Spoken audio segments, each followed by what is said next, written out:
And thanks for staying with us on the Joy News channel. We are also live on Joy Prime, Joy 99.7 FM and myjoyonline.com. If you missed the first part of the show, we're welcoming you once again to the Joy News National Dialogue on climate action. And we're calling this a policy to action call because we believe this is an opportune time for us to have this conversation on policy commitments and also trying as much as possible to push for climate action on the ground. So if you're at home listening to us, you can be a part of this conversation because I have my guests seated. We have two sets of panelists who will be joining us, taking their turns and explaining the issues to us. But we're proudly being supported by the Climate and Development Knowledge Network, the Office of the Minister of State in charge of Climate Change and Sustainability. Then we equally have the University of Ghana's Center for Climate Change and Sustainability supporting us. But the best part is tonight, I have an audience live in the studio. If you're happy to be with us, please a round of applause as we welcome and introduce. And oh, guess who we have in the audience? The German ambassador is also with us. So happy to see you, sir. His Excellency Daniel Kroll is also with us in-house. Please, another one for him, especially because the German people have indeed been championing climate action, and we are indeed proud of that. Happy to be supported on other projects by the German people. And Ambassador, we especially want to welcome you. And I'm sure that in the course of our conversation, we'll get to hear a bit about the German story and how they are equally adding to that, global push for climate action. But tonight as well, it's about you, it's about me, it's about all of us and those on the podium for tonight. And we're just getting right into it because I have the first set made up of policymakers, CSOs who set the ball rolling, because this is why I love this panel. You would start it off for us so people can understand what's happening. But let me do the introduction because we have a rep from the Office of the Minister of State in charge of Climate Change and Sustainability. We have Cedric Jelu. A round of applause for Cedric, please. Then we have Professor Kojo Owusu, Director, Center for Climate Change and Sustainability Studies at the University of Ghana. Prof, such a delight to have you. And to have moved you all the way from the University of Ghana, it means a lot to us. Grateful to have you. We have Mary Jane Enchil, Deputy CEO for Hatto Foundation. And Mary, it's good to also know that you're joining the conversation and giving it a gender balance. But of course, you're supported ably by another person who's much more directly in charge of gender equality and advising on that at SIGRA, Madam Elham Mumuni. Welcome to the program. So I want us to start off first off by understanding, this new portfolio. Obviously, in the last administration, the Office of the Minister of State in charge of Climate Change wasn't, present. Now we have it. At least it was under another, agency or ministry, if you want to call it as such. So, Cedric, it's a good time to start off by understanding what you're first of all doing at this office and why the President decided to create this. Thank you very much. His Excellency, the President of the Republic of Ghana, one of his first acts, in government is to realign government machinery. And by doing so, he created the Office of the Minister of State at the Presidency in charge of climate change and sustainability. Basically, this is the highest political, will or demonstration to bring, focus to climate change leadership and governance in Ghana. You do know that climate change is a topic for every discipline. There is no facet of our being that one cannot identify climate change, be it agriculture, health, science, sports, interior, everywhere.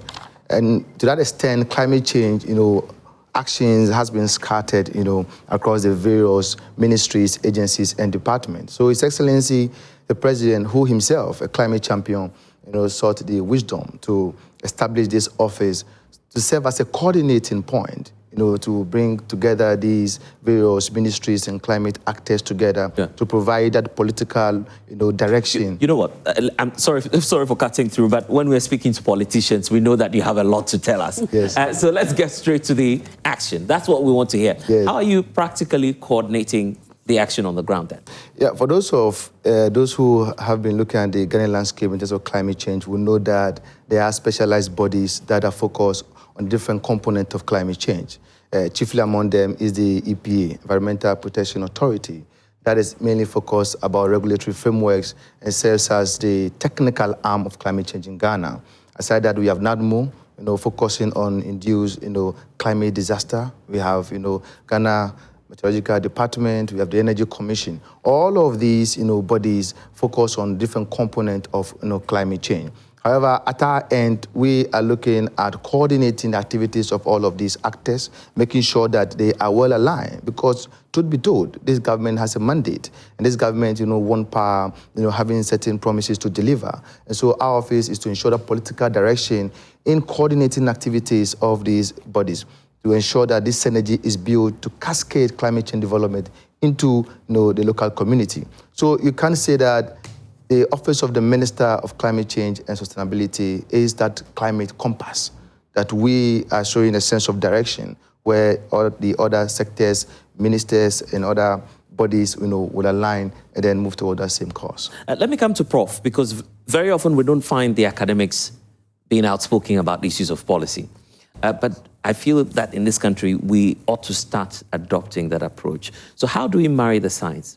The science and then the policy aspect, because you are at the center, you are watching how, of course, there's either an alignment or a disjointed coordination between the sciences and policy implementation. So what would you have to say about that? Thank you very much. You've influenced what I was going to say by the way you've put the question, because all over the world, academia, you don't hear us mainly in the forefront of policy, except for maybe departments that are policy-oriented. We see our job as research and finding what the issues are, projecting the issue through outlets like peer-reviewed policy briefs and so ways like that. And then we expect that there will be a synergy between the leaders who are taking the decision and asking us where the direction should go. So in terms of climate, what seems to be happening is that at the global level, there is synergy between policy and academia or science, because the fourth voice is the IPCC, the Intergovernmental Panel on Climate Change. And they analyze and say, at the global scale, this is what is going on. So everybody knows in terms of climate change, sea levels are rising, temperatures are going up. When it comes to other indicators, that's where the problem comes in. So locally, you have to strengthen your science and research capacity at home to be able to identify what really is the problem in your domain. And that is where we have found one thing. Let me try and be a bit more direct. Do you have the capacity at the University of Ghana then? Do you have the capacity? Yes and no. I must be frank, because the University of Ghana realizing the capacity need is what brought us into existence in 2012, when the university said, climate change is becoming one of the greatest challenge. And the departments were not set up to do this. So let's cut in and do that. So we put a fantastic proposal together, and we were supported by the then Open Society Foundation, and we formed the climate change unit of the university. I mean, we have trained over 200 men and women since that to contribute to the fight. So we are building the capacity.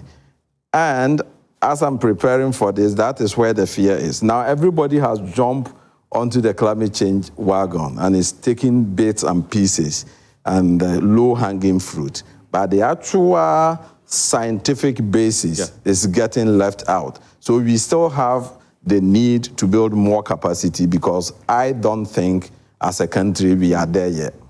And we should be getting there. That's what we want to achieve at the end of this discussion. But Elam, talk to us. When I said SIGRA at first, a lot of people might be asking so many questions. What's SIGRA in the first place? And then I confused them further by saying you're a gender advisor there. Yes. So you have two roles for us tonight. Break it down. What's SIGRA, and how are you feeding into the aspect of gender equality when it comes to climate action? All right, thank you so much. So SIGRA is strengthening investment for gender-responsive climate adaptation, which is a 5-year project supported or funded by Global Affairs Canada and implemented by Co-author Ghana. So for our work at the climate change level, or for gender responsiveness, I would want us to reflect into maybe current and then also past projects and government. How have they been responsive to the needs of women, to the needs of girls, to the needs of people living with disability? So that is where SIGRA comes in. So to do this, we work through 6 MDAs at the national level. And then we also work in Northern and then also in Volta region and 5 districts. So in Northern region, we are working with 3 districts. And then also in Volta region, we are working in 2 districts. So for us as a project, I think one of the key challenges, or some of the key challenges we have identified, also working with women-led CSOs, issues around limited capacities for women-led CSOs to be able to access climate funding. The reason is that it's a technical area, and then it needs a lot of understanding before they can put together maybe proposals or bankable proposals to be able to access funding to support gender-responsive climate adaptation initiatives. And then also, if you look at the national level, in terms of mobilization, the voices of women, the voices of people in vulnerable situations when it comes to climate discourse are always missing. And then the reason, again, is because we haven't taken enough time to do consultations with the right people. Because if you are making decisions that would have an impact on a certain class of citizens, they have to be involved. Their voices and lived experiences should be brought to bear. And then all this, we do most of the policies, decision makings, without really targeting them. And then also, I think the issue also have to do with planning and budgeting. And for SIGRA, that's where we come in heavily. So if you look at national level plans and budgets, mostly the issues around climate change, issues around gender responsiveness are so limited. Yeah. So one of the key support we are providing is working with our key MDAs. We work with 60 key MDAs, Ministry of Finance, Ministry of Local Governments, EPA, Office of Head of Local Government Service, NDPC, and the Ministry of Gender, of course, to kind of ensure that plans and budgets at that level are reflective of current realities when it comes to climate change. Speaking about realities, yes, the man you're seeing to your left now will be someone you'll be working with a lot more. Yes. So just look him in the eye and say, well, you need to do A and B for women. What would that be? So let me let you know that. Right.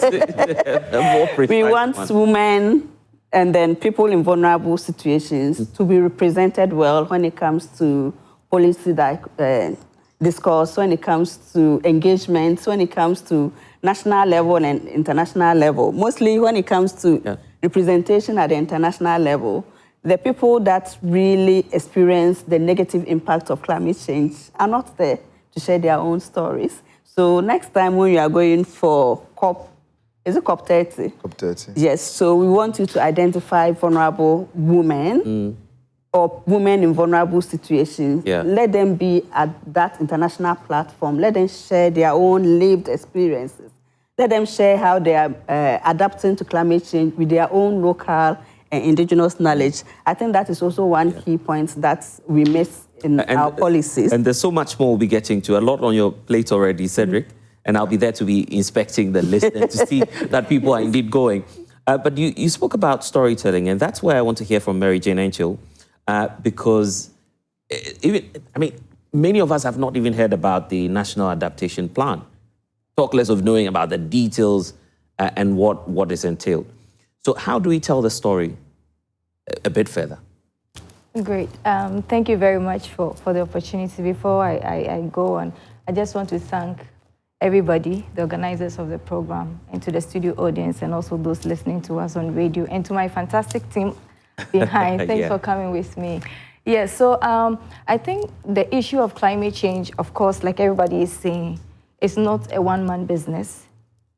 And when we talk of climate change, we are looking at 2 main issues, adaptation and mitigation. Of course, mitigation has to do with reducing emissions from the atmosphere, and adaptation has to do with actions that are being taken to prepare or lessen the negative impact of climate change.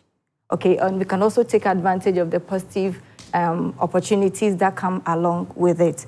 So the National Adaptation Plan is actually Ghana's official roadmap, I would say, towards preparing us to how to live or lessen the negative impact of climate change on communities, on our sectors, or vulnerable groups like you mentioned, like women, and then the elderly or the youth in our community. And this document, I was privileged to be part of those who developed the document because yes, of course. I was the comms specialist on the project that actually led to the development of the plan. And recently we validated the plan, which is looking at about 5 sectors. It looks at agriculture. How do we promote activities in terms of implement projects in the agricultural space that is resilient to rainfall variability and the rise of climate change or temperature rise? And then also looks at cities. How do we make our cities resilient? How do we ensure that there's enough water management, ecosystems are adapting to the impact of climate change? So this document is actually bulky and technical as well. And so getting it implemented because that everybody is on board. And how do we do that? That's how storytelling comes to bear, or public awareness becomes an issue, a tool that is very important to getting this information across. So one very key thing that I think we can do as part of storytelling is to humanize the NAP process or the plan. And how do we do that? Telling the real stories of how farmers are adapting to it, how farmers are using or adapting to or promoting drought-resilient crops and farming, how women are moving or adapting to clean cook stoves, okay, meaning that they are reducing their reliance on charcoal. Invariably, in the long run, it also helps us to reduce, the felling of trees to produce charcoal, how young people are at the forefront restoring ecosystems for it to be able to sequester a lot of CO2 from the atmosphere. So some of these stories are very important. And when we are churning out the story, one of the very important things for me I think we should be looking at as part of humanizing the process is talking about it in a language that people really appreciate. Yeah. So there's this quote from Nelson Mandela that says, I'm not quoting, but just to summarize, it says that if you talk to me in a language that I understand, or you talk to a man in the language that he understands, you are talking to the head. But if you speak in the mother tongue of that person, you are actually speaking to the heart. What it means is that communicating to people to be able to take action requires that they develop trust, first of all, speaking to them in their mother tongue, appealing to their emotions to be part of the process. So when we are talking about NAPs and how it will be implemented, or adaptation plans and how it will be implemented, we should be able to communicate in such a way that the individual you are talking to appreciates what you are talking about. Yeah. Yes. And I love that. I tell stories as well, so I'll agree with you on that. But I'll give you a few minutes to just do some introspection. You were there when it all started, the National Action Plan. And you'll be telling us shortly what you think about the missed opportunities and how we can improve that. But I want to start off from Prof, because obviously there are gaps, no doubt. Is the reason for which we are not, I don't believe, halfway past our commitments. And many are wondering, let's tease them out. What are the gaps so Cedric can start dealing with them for us? So let's start from you then. Well, from Cedric, so the government support side, the gaps from academia is that we are not putting a very conscious effort at building the capacity that will allow us to do the adaptation and mitigation. So, Angel talks more about the pillars, but on the adaptation and mitigation is the science. What are you adapting to? What does the science say? So I'm there and people will write papers. They want to go into media and say, Prof, it's raining in September. Is that climate change? And I'm like, where are you? So if you are in and it's raining in September, probably that's a good question. That's the point. So it's the simple thing is that the science seems to be neglected in the conversation. So we need to strengthen the science. Data gaps are there. A big country like Ghana, before this climate change discourse started, we had 22 synoptic stations. The whole of Ghana, a country the size of Britain. And if you go to Britain, you have tens of thousands of points where you are gathering data. So there are gaps are there in terms of the numbers, data collection, data analysis, data storage and retrieval. You even want data to do research is a problem. So the representative of the minister, we have to partner, we have to make that conscious effort because we are neglecting the basics upon which the adaptation and mitigation needs to be done. So we need to really look into that gap very seriously. Mary Jane, have you done some introspection? Yes. I see the gap from the awareness-raising perspective of the NAP.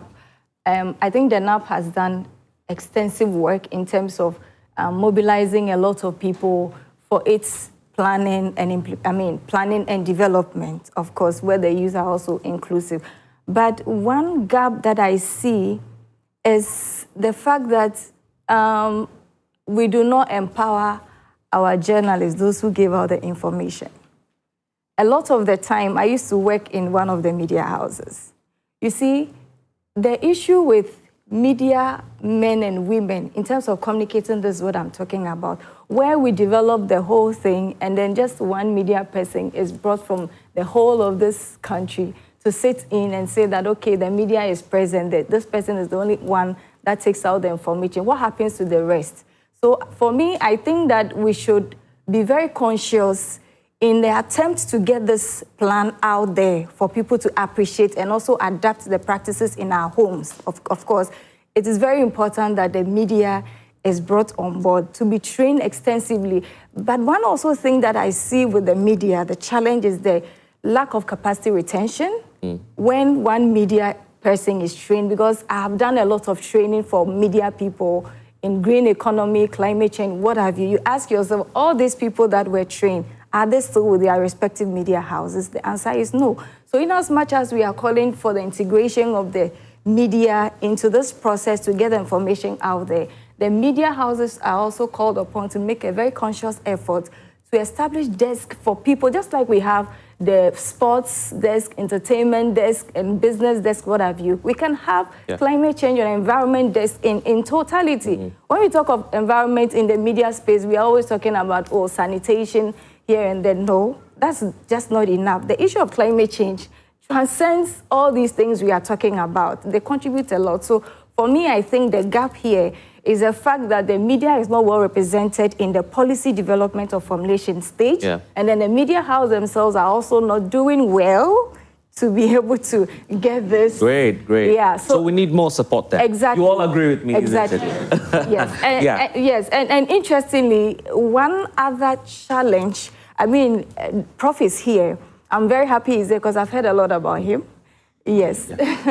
Is the fact that, you see, being intentional about climate change education in our curricula, of course. We have in our primary level, fortunately, I was also part of the group that helped Ghana integrate climate change into the curricula at the primary level. I can't talk of the secondary, but the universities are doing well.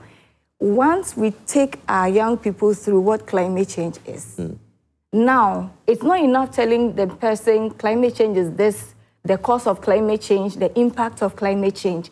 You are in a position to be able to motivate the child or the whoever at whatever level to be innovative, to come up with situations to address the issue.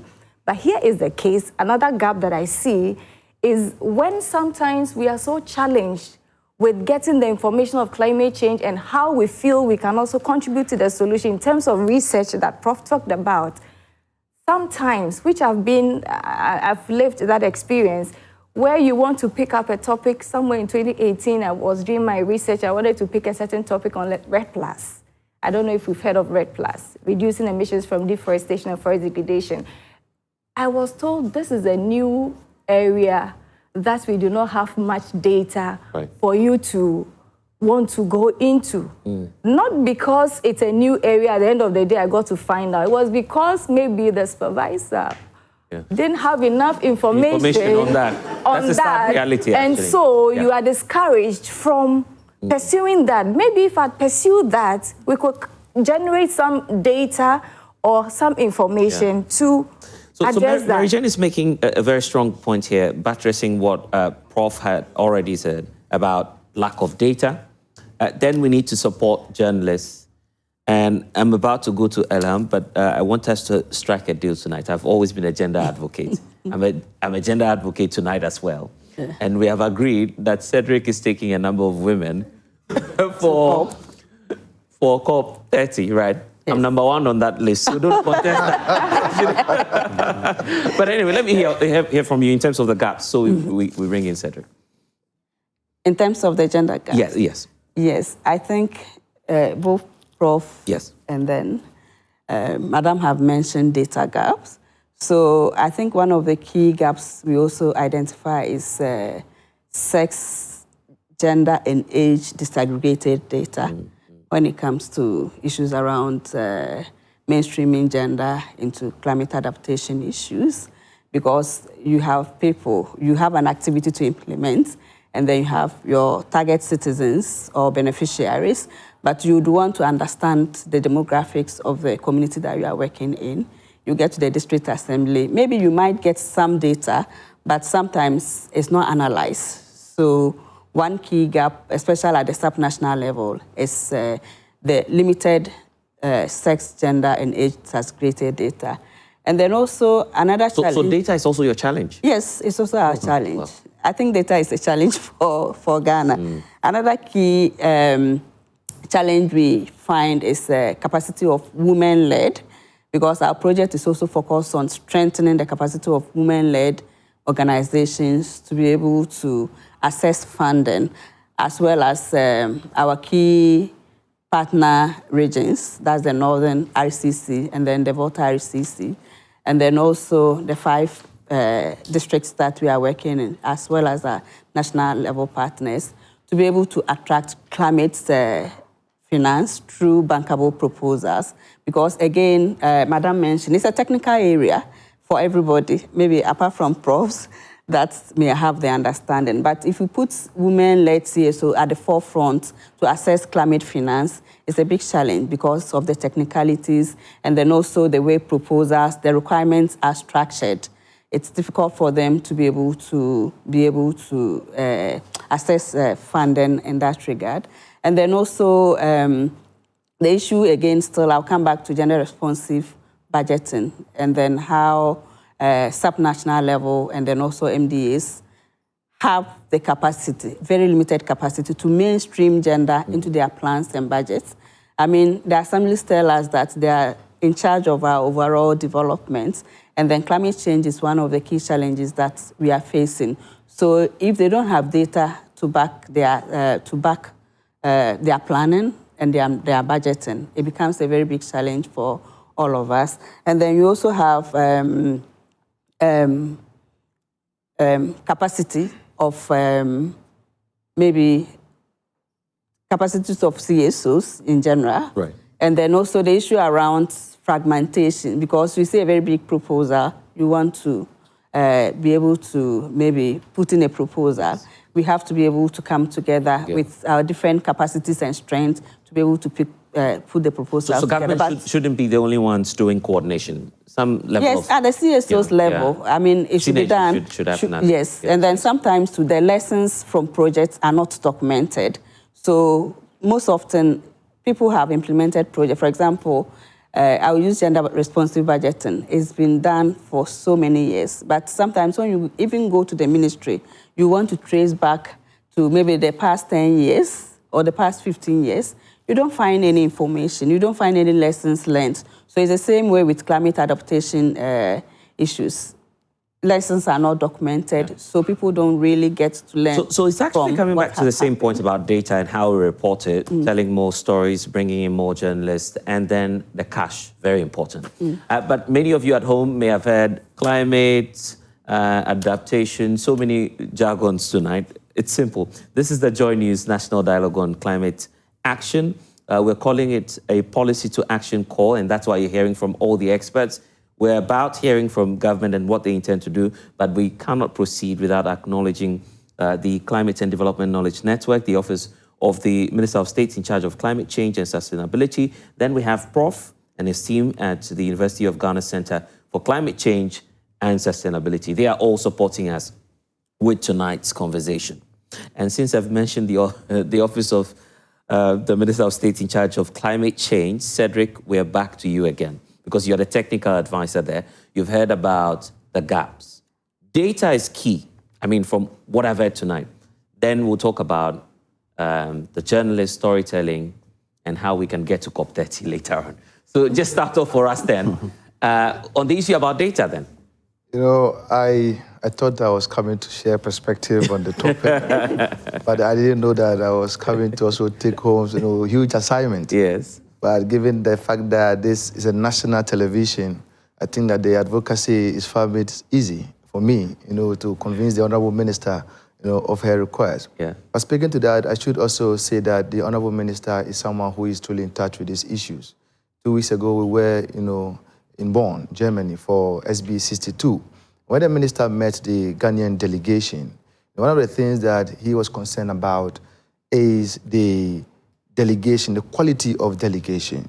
So what happens, or what we saw in Bonn, is that most people who were representing, you know, government were people coming from the various ministries and agencies. But the minister queried that if it's about, you know, climate finance, where are the corporate finance experts? Why are we not seeing people from, you know, EcoBank, CBG, you know, here with us, you know, talk about, you know, climate finance? And if it is about gender responsiveness, where are the advocates? He is speaking to the specialized group, people with expertise. The academia is here. We have had a number of engagement with Prof, you know, in terms of collaborative work. But sadly, they were not in Bonn. Why? Is it for the visa? Is it for the financing, accreditation? I speak to the fact that the minister is very much concerned about this. And I can assure you that, yes, at COP30, we would make sure that you are represented. And we will also make sure that other groups that, you know, are specialized in this space will be represented. But truly speaking, we talk of narrative, I must say that it is a very important topic to talk about. Yeah. Because there's something that I call the untold stories.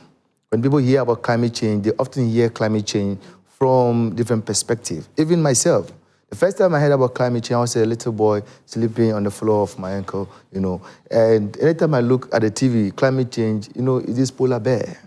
So growing up, you know, I had climate change. I said, but, you know, we don't have ice in Ghana. What is happening? You know, but later I got to realize that, no, climate change affects us, you know, in different ways. The nexus of climate change. For instance, talking about gender. Do you know that when climate change disaster strikes, women and men are impacted differently, not the same. Women suffer the most. And so if you are putting up adaptation plans, you must be able to appreciate the fact that you need to be, you know, intentional and specific, as she said, about the different offerings. And so I believe in telling the stories, the untold stories, and hearing these stories, you know, from the people themselves. One of the challenges I threw to Evans and the Joy team when they came to our office is that we appreciate that this discussion for the first time and the few times to come would be held here at the studios. But we are ready and willing to take this discourse down to the people. Let us have this discussion also, you know, where the sea is ravaging lives and destroying properties. Let us go to the north and look at the face of drought and let people who have not experienced or seen drought see within their own eyes, as they see, Philip Kadoji, that this is drought. Yeah. You understand me? Let people appreciate what it takes for someone to be devastated by floods. I did a project at Adabraka, and one old lady told me that, Cedric, anytime the clouds gather, then I'm traumatized. Why? Because she knows that just 2 hours of rainfall, the place will be flooded, and she will not have any place to sleep, you know, for about a week. That is how people are traumatized about climate change. And speaking about that, let me delve into data, that there is no sound decision that can be made anywhere without data. You must be able, you know, to rest on sound data. That is why at our end, we, you know, are collaborating with the University of Ghana to ensure that we get the data to their research, to their work in giving climate change direction. Will you be surprised if I tell you that ISE, from the University of Ghana, has carried out the research, and evidence shows that about 70% of climate funds and projects that are being implemented do not actually go down to the ground. And those who are affected by it don't actually, you know, get the solution that they want. Sadly to say, I've worked across Africa and around the world. You also know that 60% of these climate funds ends up in people's pocket as consultancy fees, whilst people are dying, whilst disaster keeps on striking. So we need some of these data to tell the stories, because the story cannot be told in a vacuum. It is about people, it is about... Yeah, but we're being told tonight that the data is not there. How are you fixing that problem? Yeah, so then brings me to the issue of, collaboration. It is important to appreciate that some people, organizations, are expert, in terms of data collection and have the resource for that. The Honorable Minister, has made calls, time with a number for such collaboration for people who have that data to come in. For instance, MTN was, at our office the other day when we discussed about how can we leverage on, the potency of their data and by extension all other networks. Without any harm to anyone. Right. All other networks, to leverage on their data. For instance, early warning signs. I have a friend here who is from the Ghana Meteorological, Service. They have been giving out, data, information about early warning signs every day. But that data does not reach the people that require them. So do you know what it will mean to them? If every farmer, for instance, can get an alert on their phone to even tell them when it will rain and when it will not rain, and how long it will rain.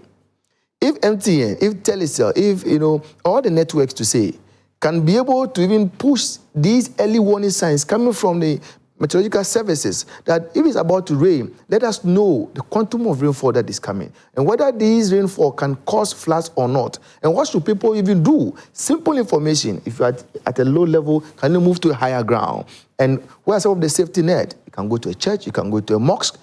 Simple information, beeping on people's phones. Cedric, you know what? Yes. This is why we are calling it a policy to action call. So we are committing and holding your feet to the fire that you're going to do all of these things you're saying. Because you have the executive power then. Yeah, so I accept that challenge. And of course, the Honorable Minister accepts that challenge. But we also accept the challenge that the call is a movement, and that as stakeholders, we all have, a contribution to make. And so whilst government, has demonstrated that political leadership, in terms of governing us, coordinating us, let all other stakeholders, embrace their share, of the challenge. I'm beginning to get convinced as to why the minister considered you as a technical advisor. Because you have such a sweet way of escaping so many things, including the fact that we're not in bond with you. The German ambassador is here. I'm not sure that being a leading voice in climate action, they would have denied any of us a visa. No. I'm not sure that would have been the case. Definitely. So we just missed this. We should have done this earlier. And we'll keep doing this until the end of the year. We'll get so much more places to go to. But let's now talk about accountability. The nationally determined contributions, we've made commitments. Yeah. Do you have that as part of your handing over notes? Because you're just, say, 6 months into office. Are you mindful of the commitments we have made, and what progress have we made so far? The government is very mindful of the commitment we've made, the extent to which, the NDC 3.0, has been, put together and, submitted to, UNFCCC. That extent, we have, the thematic areas that we are working on, but chiefly to say that, we need to mobilize, about $9.3 billion, dollars to address our climate needs. And so these financing gaps is a huge one for us, how to mobilize these gaps, domestically, and then, external.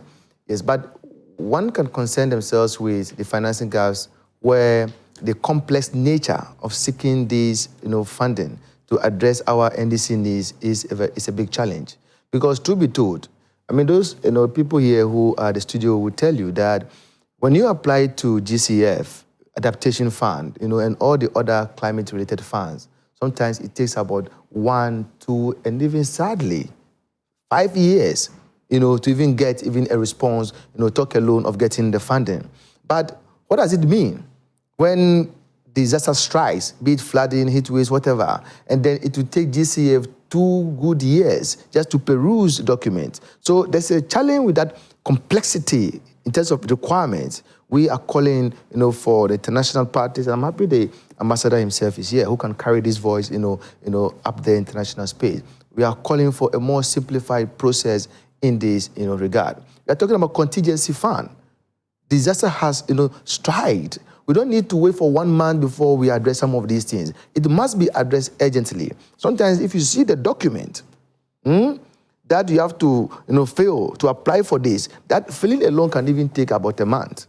You understand me? Whilst people are dying, whilst the sea, level rise is ravaging lives, and even the financing space in itself is limited. There are, little space in terms of funding that, is used to address some of these things. So our advocacy, and that of the minister, when he spoke at some of these side meetings at Bonn, is to break down this, complexity, is to ensure that the processes are less cumbersome. But he also made, giant call, climate debt forgiveness or climate debt cancellation. That all the items identified in our NDCs, they are matters of development. And all the issues of development invariably are to some extent caused by the impact of climate change. When we borrow to finance sea defense, we are borrowing to address a climate challenge, a climate problem. When we borrow to give loans to smallholder farmers, we are borrowing to address issues of drought, which is caused by climate change. But the issue is that who caused climate change? Or how did it happen? There's no argument. The fact that it is the development of the global north that has caused climate change. Africa contributes only 4% to it. So why are we pushed to the wall to borrow to finance the impact of climate change that is not caused by us? Yeah, but no one is forcing you to borrow, is it? No one is forcing us to borrow, but we're talking about the international financing requirement, which makes it difficult to borrow. Because at the end of the day, mobilizing funding domestically alone is not enough. However, the financing system that comes to us are mostly concessional. And so they say, this is the money, but we're not giving you this money for free. You must borrow. And he says, okay, we're giving it to you for 30 years, for 40 years, with this interest rate, take your time and pay. But the case you are making is that this money must come to address the problem that you caused. I make this analogy every time when I go to places like this, that if you are driving on the street and someone hits your car, do you tell the person to borrow you money to repair your car, or you charge the person according to law to repair your car for you? That is the situation we are facing. When we borrow to address drought, floods, heat waves, and all the impact of climate change, we are borrowing to address the impact of climate change. So we are making the case that our high-level debt that we see is a consequence of climate change. And as part of the financing gap that we are talking about, we need to now look at climate debt forgiveness, climate debt cancellation. Well, here's Cedric looking for free lunch and not talking much more about accountability, but we'll get there. I'll still push him to it. And in fact, so much has been said tonight. If you're in the audience, I'm sure that you're at home as well. You'd want to ask a few questions. Feel free to do that via all the platforms that we're streaming on. But for now, I want to go into the audience and then just get a few comments and interventions. So if you have anything to share with us, we'll do that very shortly. Let me just give a minute to Mary Jane, perhaps to touch on what you've heard from Cedric in terms of the how they plan to involve CSO, deal with the challenges as well, while we're ready, our audiences to also contribute to the conversation. All right, thank you. Listening to Cedric, I don't know if I'm permitted to say that I have some kind of a mixed feeling. Because I think, first of all, the NDC update is 2.0. It's the second time we are updating our NDC. The first time was the INDC. That was an intended nationally determined contribution. So when the Paris Agreement entered into force, it now became a nationally determined contribution. So every 5 years, we need to update that document to reflect what nationally we intend to do. So I think we are on the second route to doing that. Consultation is still ongoing. I don't know if it's submitted. Yeah, it's not submitted yet. Yeah, great. So, I mean, on the issue of climate finance, my dear, the point is, if we need resources as a country... Please tell him, please tell him. Okay.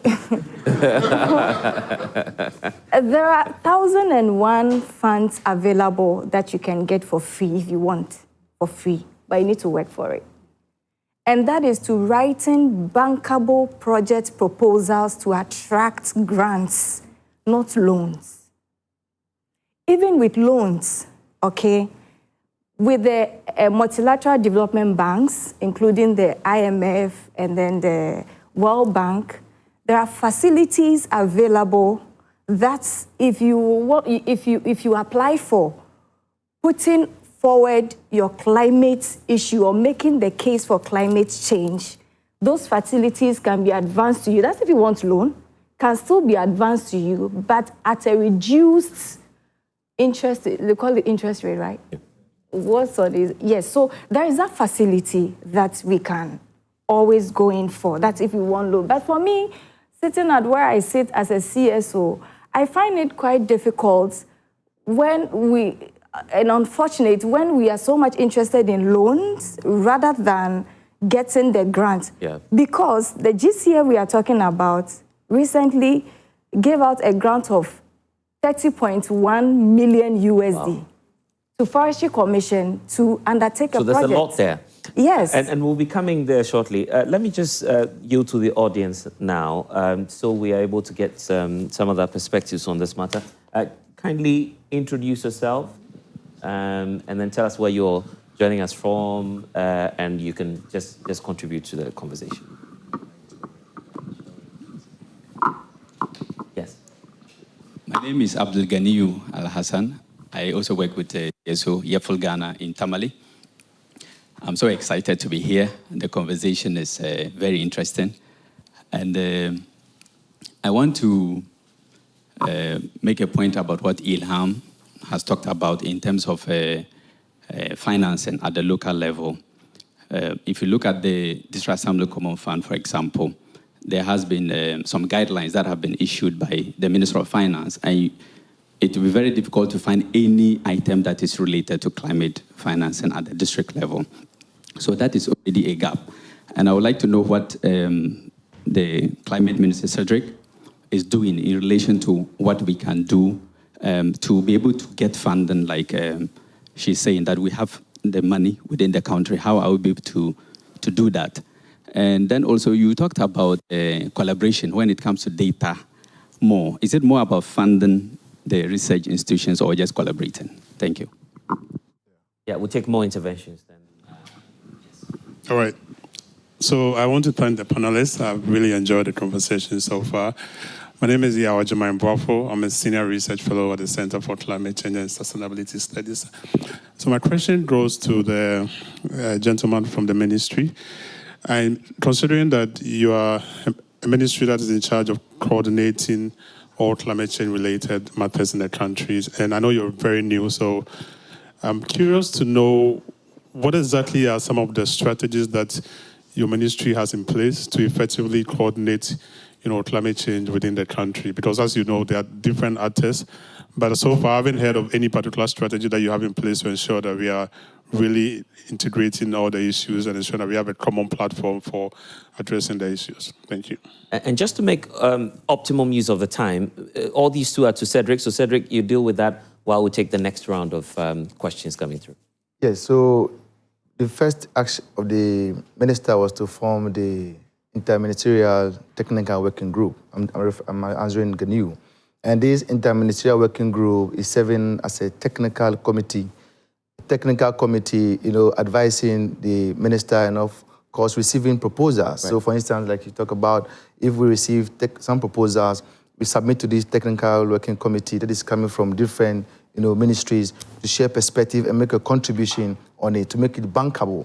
Then it is presented to the various funding authorities to see how we can get resources for that.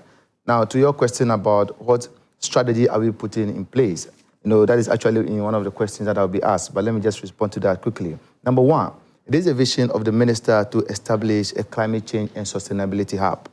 This hub will become a center of excellence in Ghana and to also serve the sub-region, where we are going to ensure that we have the capacity, to build people's technical abilities in terms of grant writing and how to engage these international partners. It will be a space also for research and innovation, where we'll be able to collaborate with the academia to provide and research, and to get sound data, to get evidence-based data, to support the climate change solution. It also be a space that would lead in harnessing the financing mechanism, how to get support. For instance, I see a number of CSOs here. Where do they go to if they want to get funding? What are their approaches? And so this hub will also serve as a center, trying to help young people, CSOs, and government institutions to mobilize, funding for that. So it will be a one-stop center that will serve this purpose. Beyond that, the minister wants to establish a climate change and sustainability unit at all ministries, all departments, all agencies, municipal, metropolitan assembly. So this unit will not be a standalone unit to report to a national body somewhere. It will be embedded in the ministries, agencies, department. So for instance, we know that in every ministry we have a procurement officer, we have a finance officer. It's embedded so that in the action of every government body, there will be that unit that will incorporate the climate sensitivity issues into their planning, into their programming, and implementation. So these are two key areas, strategies that the minister is putting in place. Then let me also speak to what is coming up, which will be the National Climate Summit. So we aim to organize a National Climate Summit to have, like this discourse on the national scale, where we bring all stakeholders on board, to actually, look at, Mr. used the word monster, to look at, the animal or the monster called climate change and how we as a country can prefer an endogenous solution to this. So these are three key, strategies that is on the table for now. Right. And as time goes on, I hope there'll be forum to share. And I'm sure that you're equally eyeing international partnerships. And speaking about that, the German ambassador is with us. So when we're wrapping this up, I'll give him the final word to also brief us on how the German people, obviously, if you're talking about climate change, there's no way you take out the German people and how they've been a leading global voice in terms of climate action. So we'll be yielding to him when we're about wrapping up. But let me take just a couple more comments and questions. Kindly introduce yourself and tell us about your My name is Jonathan Goka, and I coordinate a civil society platform called CASA Initiative Ghana. In Frederick's submission, he made mention of the climate change funds that we received. Just about 30% gets to those who are really impacted by climate change, and about 70% ends up somewhere. What are the mechanisms that are going to be put in place to make sure we have a reversal of this situation? In this country, we cry a lot that we don't have resources to address our climate change issues. But the little that is even coming in, how accountable are we? How transparent are we? All the ministries that are receiving climate change funding, what mechanisms are in place to ensure that those who really need support from these funds really need it? It doesn't end up in big workshops at Aliza Hotel all the time, that we have all these big climate change funds. We end up doing big workshops, and what gets to the ground is very little. And one of the gaps, as my sister mentioned, is about the involvement of our local district assemblies in implementing climate change interventions. Most of the time, you see our ministries themselves going to the ground to go and implement activities where the district assemblies, in most cases, are sidelined. What are the mechanisms our new minister is going to put in place to make sure that no matter which ministry is implementing a climate change project, the district assemblies are integrated into these processes to ensure that those who are vulnerable receive the support that they need? Do we have any? Yeah. Okay. Yeah, thank you. My name is Thomas Kankam. I work with UN Environment on the NDC Action Project. We work with the EPA, Ministry of Environment, Ministry of Transport. My take is just a contribution to the discussion, right? So Mr. Cedric and Mary Jane talked about climate finance and all. But then from our work at UNEP, what we've realized is that it's not, like they've clearly alluded to, it's not the lack of the funds, but it's also the enabling environment in the country to receive those funds. So for example, we have DBG, which has a mandate to do certain things towards development, right? There's EcoBank, which is the GCF accredited entity. So how are we working with all of these bodies to create an enabling environment where the smallholder farmer in my village somewhere would be able to, access that kind of funding? So it's not about really asking for more funding, but with the little we have, how are we creating the space for people, the vulnerable people, the real people who are affected by climate change to be able to assess those types of funding. I think that is the work we can easily do because we always tend to look at the external. But let's look at internally, what can we do to, loosen up the system so that people can tap into these resources in terms of capacity building and also policy. Because at UNEP, under the UN NDC Action Project, what we did was to come up with a solar power irrigation investment plan. Because we realized that solar power irrigation is not such a new technology in the country, but then nobody seems to get their head around it, right? It's expensive, the farmers don't know how to maintain it and all of that. So those are the simple things as a country we can pay attention to because agriculture is the backbone of our economy. So we should be able to pay attention to those kinds of areas, make it a priority and not just talk about it, but then also take action that will unleash the ideas we always put in policies. So I think that is what we can do as a country at our level. And then my second point would be about coordination. Look, Ministry of Lands and Natural Resources have their own thing they are doing about climate change. EPA is doing something. Ministry of Environment is doing something. Ministry of Transport, almost everybody wants to get a bit of the pie. But how? So I think that is where your ministry is very strategic and very opportune. That you guys to take hold of that opportunity and try to mobilize everybody around a national agenda. Because there's NDPC, but how much has NDPC penetrated into the climate change discussion? Because we are talking about development. You mentioned that development or climate finance is a development issue. So there should be that kind of coordination. Coordination and cohesion. So that's my contribution. Thank you. You know what? There's just too much for Cedric to handle tonight. so let me yield to Prof. Let me start with you, Elam, and then I'll yield to Prof to make some comments as well. So in terms of contribution or supporting maybe grassroots organizations or civil society to assess climate finance.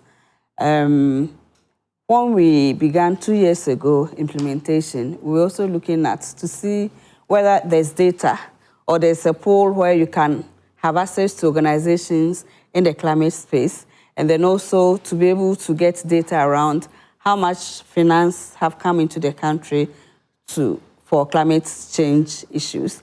And this way, obviously, we couldn't find it. We tried at the national level. We didn't get the data. We tried at sub-national level. It was the same thing. So what we did in, I think, April this year, was to convene a climate finance workshop where we did a study to kind of identify all the funding streams for climate change and put it together into a space that CSOs can have access to. Of course, we share that with them. And then also at the national level with the Ministry of Finance. If you are looking to attract more finance, you should be able to demonstrate to donors what you have used, the funds you have received before, what the... Accountability. Exactly, you have to be accountable. And then you have to demonstrate impact that have been made. So what we have worked with the Ministry of Finance now to kind of have strengthen the activate to be able to monitor climate finance, monies that comes into the country for climate change purposes. So in that regard, Ghana, we can demonstrate that, yes, this is how much we receive in 2025 or 2026, and this were the areas it went to. I think the gap we have also had with CSOs is that most of them are not open to share the funding that comes to them. The funds. Yes. But nobody wants to share the cash. Nobody wants to share. So maybe I would also call on CSOs that as we talk about coordination, collaboration, I think it's also to strengthen our own systems so that we'll be able to attract more funding other than working in silos where we are all thinking of what comes to me and then we also don't want to share so that we are able to attract more. Prof, is there a reason why each time we talk about climate change, the conversation seems to be so up there for many people? Yeah. There is, because even what we are doing here, we're talking about climate change and it's as if that is the only problem we have. So the gentleman from UNDP, UNEP, I like the contribution he's having because I've gotten to a point I'm telling my students that if we are not careful, we will lose our eye on the ball and blame everything on climate change. For instance, dry season comes in a small community, there is no water to drink because climate change has intensified. But is it not more of a problem of not developing and providing potable water for the community? That is why the severity of the dry season is having more impact on the people. And for the audience and all of us listening, the conversation is climate change and sustainable development. You are sustaining the development. So if you have Kwabenya, where I'm trying to develop something, and you don't have a pipeline to that place, and people don't have water to drink, is it climate change that is creating the water problem in Kwabenya, or not consciously developing, doing your job as a government, as a country, to serve your people? So let us not hide behind the climate change and put everything that is not going well as climate. But I will come again, from where I sit as an academic, we also have to be careful when we talk about, oh, the money ends up somewhere. I have gotten a lot of donor funding, either as a lead or as part of a consortium to train. A lot of the people in the audience, it's money that I received that gave them stipend and support to be PhD holders themselves. The money I got, none of it was technically to go down to the person sitting at the village. The donor said, use this money to build capacity so that you can develop solutions at home. Some of the audience went through that process. They are now with CSIR, and I don't want to be personal. So when we're talking about the money doesn't get to the ground, we have to be careful. It's as if somebody is chopping the money. But I'm giving 2 million cedis. I will end and you can continue. I'm giving 2 million cedis for 3 years to train 3 students. Pay for their fees, give them money at the end of the semester, send them to an international conference, at least one before they finish. I do all that. The money is finished, the auditors sign off. None of the money necessarily went to the local level, but the technical ability should transform the local level. So we have to be very careful the way. Yeah, but it's just going back to the point of how painful the accountability process is when we're talking about climate change, because it's a less talked about matter. But what I want to do now is to hear from the German ambassador. Obviously, the German people have been leading that global push for climate action. So I'll just yield to Ambassador Daniel Kroll to share a few words with us. Then we draw the curtains on this particular section, I believe, and then afterwards we'll have another set of individuals joining us. Ambassador, you have the floor. I'm risking to disappoint you, but I honestly have a question to Prof. Yes, because it's a national dialogue, so maybe it might be more interesting to stay national. But for the cameras, we humbly ask you to perhaps rise so we can get that. Prof, you mentioned the data gap, and we've from the German embassy engaged in what we call the climate talks. So we went up north, we went to Var, we went to Tamale, and tried to engage with local communities. We talked to farmers about the drought problem and so on. So there was a lot of feedback I received on this, and but some was very critical and said, why are you engaging in the north? That's an area where in 30 years nobody will be able to live and farm. I'm not a scientist. I don't have the data. But what data do you have, and how serious is it? I mean, how necessary is it to take action, and is it? Is it reversible in parts of the country? Thank you. Thank you very much, Ambassador. The issue when you talk about data is the quality of data, but something as this. I will first of all say that people should not be alarmed. If you do what we do in academia, something like an analog model, so if you want to educate people about climate change, so I can tell the Tamale people that maybe in 30 years, if nothing is done, business as usual, maybe Tamale will look more like Ouagadougou.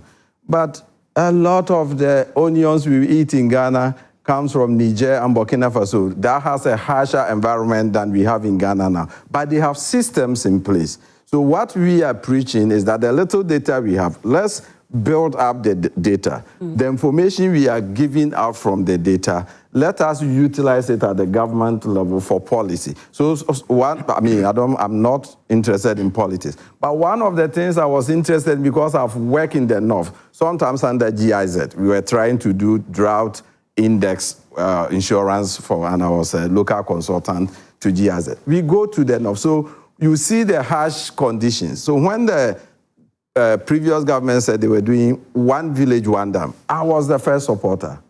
So you provide water for dry season gardening, for all that, and I've done studies about it.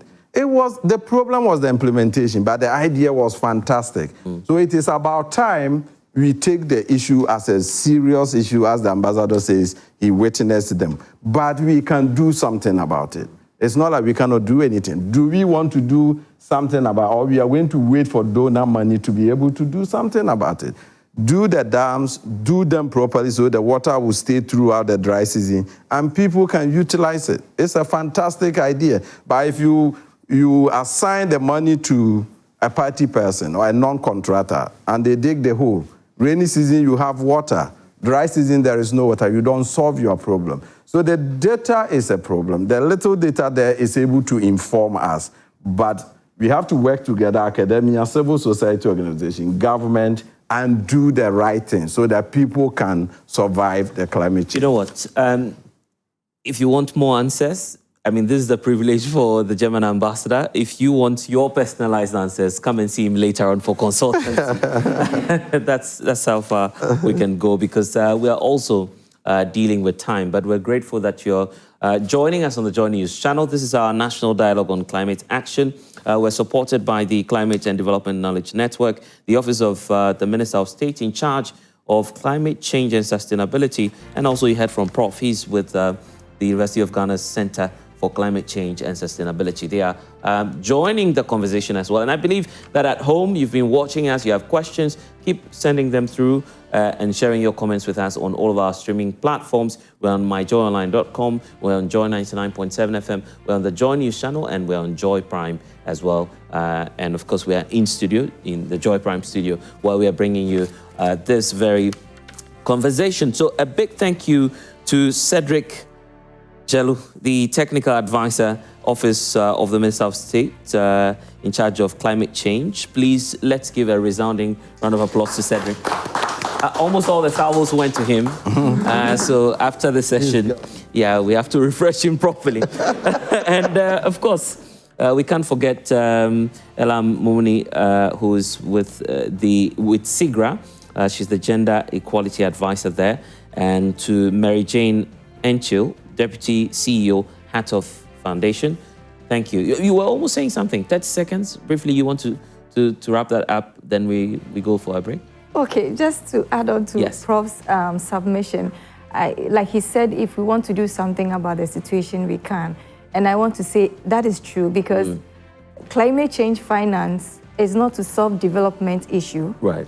It is to address an incremental costs of what climate change has contributed. Yeah. So as a country, like he said, blaming everything on climate change will not augur well. Indeed. Let's do our parts as we can do. Because if you know there's going to be this amount of rainfall, and you have your drainage as small then as you can this, plan. And then it rains and it gets flooded, you can't blame it on climate change. Maybe you need to just expand the drainage system so that when the water comes, as heavy as it comes, it can just flow through. Yeah. So let's be able to decipher between what the development issues are and the incremental cost of climate change. Cedric, I won't give you a word on this. So I'll just acknowledge Professor Kojo, who is the Director, Center for Climate Change and Sustainability at the University of Ghana.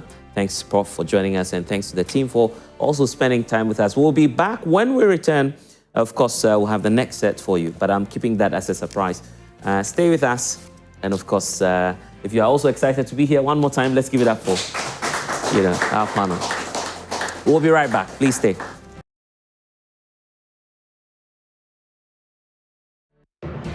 Thanks for staying with us on the Joy News channel. We are also live on the Joy Prime channel, as well as Joy 99.7 FM. Online is at myjoyonline.com. Then we're streaming across all of our platforms as well. So many of you, I understand, have been sending in your comments, your well wishes for the conversations that we've been having. And many of you are equally being educated on a wide range of issues that we've heard tonight, at least for the very first time. But this is the Joy News National Dialogue on Climate Action. We're calling it a Policy to Action Call, and we're so grateful to Climate and Development Knowledge Network, the Office of the Minister of State in charge of Climate Change and Sustainability, then equally grateful to the University of Ghana Center for Climate Change and Sustainability. And that's why I'm excited about the next round of conversations that we'll be having tonight, because you heard from Prof, you heard from the policymakers. I'm sure Cedric will still stay with us because he'll be somewhere there. as and when we have some challenge, we'll call for help. But I'm excited about the next panel because these are, young people who are doing quite a lot in the space and supporting climate action. And that's why I'm pleased to introduce to you Isaac Danso. But if I say Isaac Danso, I won't be forgiven for that. So I want to say Isaac Kwabena Danso. Then I get a better response. Please, a round of applause for him.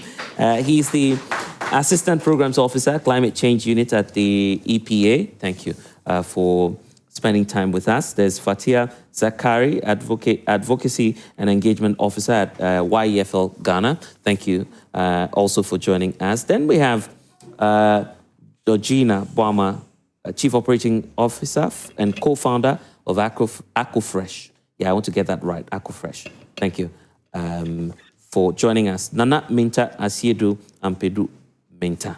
Yeah, that's a mouthful.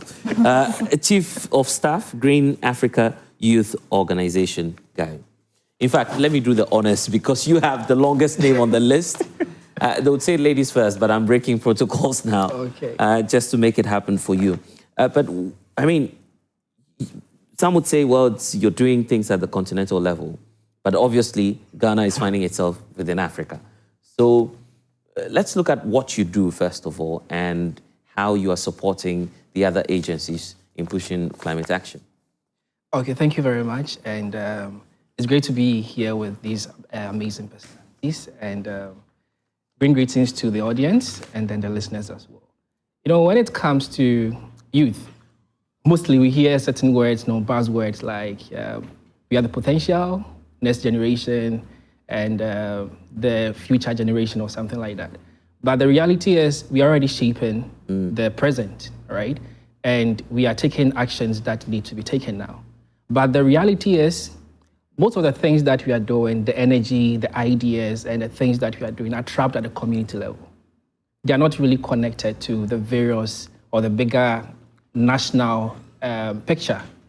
And based on that, this is what Green Africa Youth is doing through the various initiatives that you are doing, the Youth Climate Council, the Africa Youth Climate Fund, which has actually 3 thematic areas with regards to supporting movement building at the grassroots, various funds to support initiatives, that actually runs around, and also supporting climate, research. So this is something that we do in terms of the research, supporting African-led, research which are being done by young people. And we are doing this in the pilot phase with the University of Cape Coast, and hopefully we are going to scale it up to be a Pan-African initiative. But one thing is, when it comes to just transition, all right, this is something that we are doing in terms of the Go Club, which I usually led before my current role.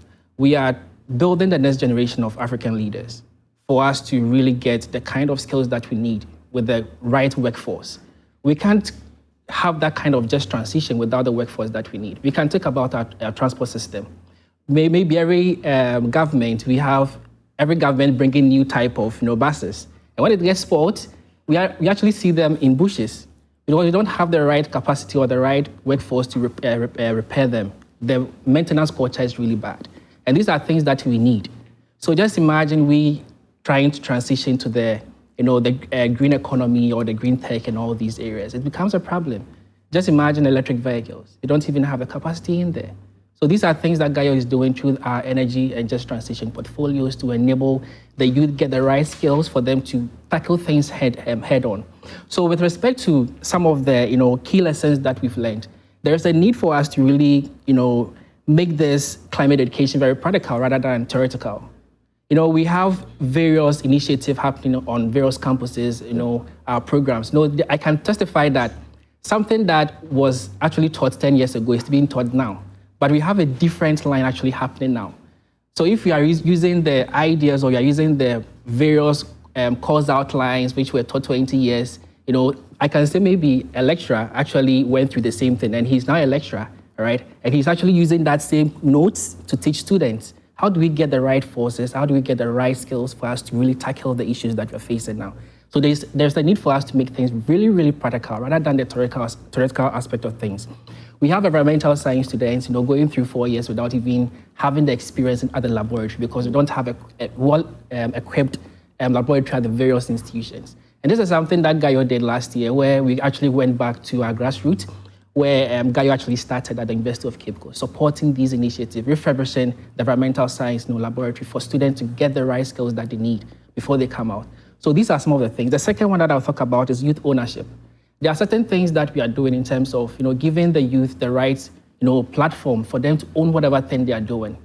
Maybe in terms of policies, sometimes we will be asleep and then the following morning we've heard that a bill has been passed without really involving the youth within this whole processes. How do you expect the youth to really adapt these things and then work with it? These are things that we have to really focus on. I see. The next thing that I'll talk about before we move on is the community buy-ins, really focusing on enabling and then adding these, local authorities for them to be part of it. I think the first panel talked about that, where we have to really embed all these people within the decision-making processes. Otherwise, we have various fragmented, ideas, fragmented decision, fragmented efforts.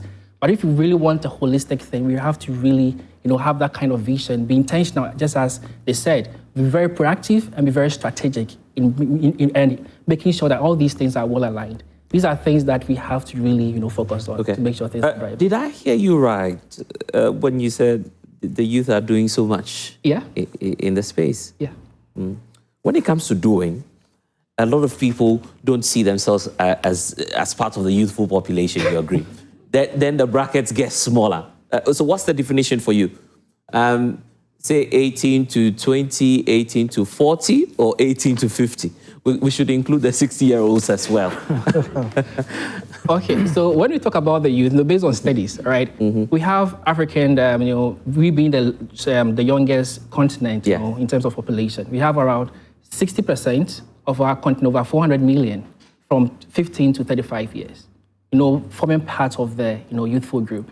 All right. So whoever is within that youthful group, you can see that, all the various NGOs or CSOs that you've seen around, these are being driven by the youth. You can testify to that SYND, Gayo, CDKN. You can talk about GEM. You can talk about, a whole lot of things. And these people are driving the things that we need. But we have to really not really have that kind of fragmentation where it actually ends at the community levels where the projects are being implemented. But we have to really have that kind of connection where it forms part of the national biggest picture so that we can drive the change that we really want to see in this nation here. I still insist that when you get to 30 and it's our climate action, they don't want to be involved, but you're dragging them into it, so we're grateful. But let me hear from Georgina, because practicality matters, right? You're in the agri-tech space. How are you bringing about innovations? And of course, we've just heard from Minta pointing out that some people even go through school. There's no practicality in whatever it is that they're learning and applying it to solve our climate problems. So how are you bridging that gap at Aquafresh? Okay, so thank you very much for the question. Thank you for the opportunity to be here. Aquafresh, very briefly, is a green enterprise that is providing solar-powered cold storage technology for smallholder farmers. We started with this for smallholder farmers, and the whole idea is to enable smallholder farmers to prolong the shelf life of their produce and then be able to have the bargaining power on the market. Because one of the things we saw, and this is something I started way back from school when we were in the university, one of the things we saw was that we say that there's a problem with production, but in essence, market was the issue, where traders go into the rural areas to pick up from farmers, and then they dictate prices to the farmers who have spent their time cultivating the land, tilling the land, and all of those things.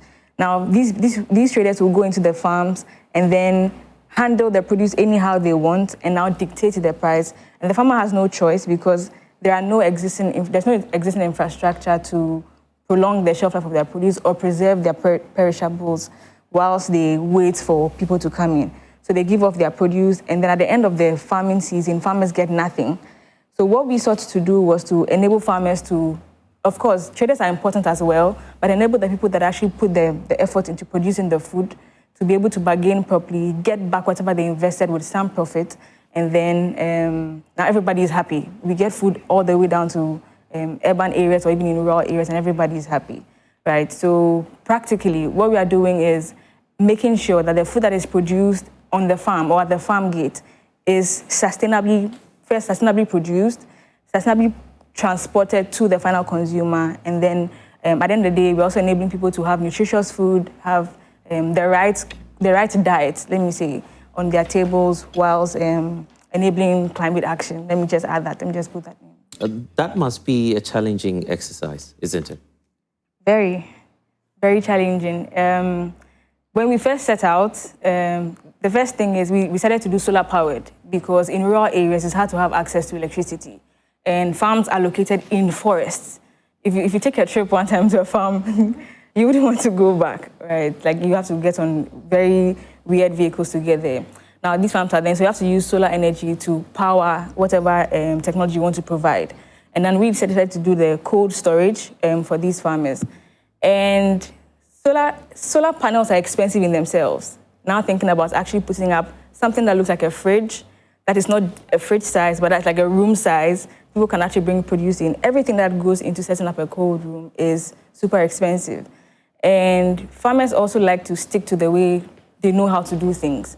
So now when you come in and say, we've done the research, you've told us that you want something that can help you prolong the shelf of your produce, and so here it is, they will still prefer to do what they've been doing before. And so it takes a lot of effort to actually buy them in after they have decided to affirm the technology you want to provide for them, buy them in, and then as a business be sustainable and not just be like NGO for non-profit whilst delivering the solution to them. So these are just a few of the challenges that we've seen. But Fatia, I'm sure that you work with a lot more marginalized groups, so you can relate to some of the challenges she's talking about. But do you have some more issues that perhaps we're not focusing on? Yeah, thank you so much. I also want to thank CD Kane for giving us this opportunity to be here. For Ghana is a youth-focused organization that operates in the north, mostly the 5 northern regions. And our headquarters is in Tamale.